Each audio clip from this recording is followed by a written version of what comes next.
بسم اللہ الرحمن الرحیم۔ میں اس وقت 3 باتیں عرض کرنا چاہتا ہوں۔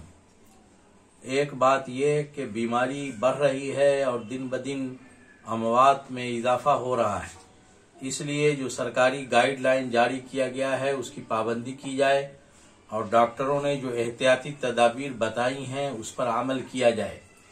دوسری بات یہ کہنا چاہتا ہوں کہ اس وقت مدارس کے اساتذہ، مساجد کے ائمہ، مؤذنین اور خدام سخت مالی بحران کے دور سے گزر رہے ہیں، اس لیے مدارس اور مساجد کے ذمہ دار اور اہل خیر لوگوں کی ذمہ داری ہے کہ وہ ان حضرات کی ضرورتوں کی تکمیل کے لیے آگے آئیں اور ان کی پریشانی کو دور کرنے میں تعاون دیں۔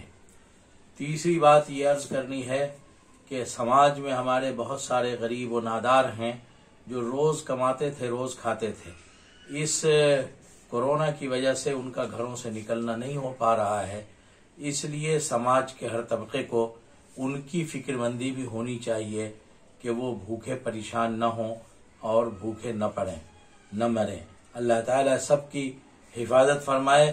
اللہ سے دعا کیجئے بیماری ختم ہو، استغفار کثرت سے کیجئے اور صدقات بھی ادا کرتے رہیے۔ حدیث میں فرمایا گیا کہ صدقات سے پریشانیاں بلائیں دور ہوتی ہیں۔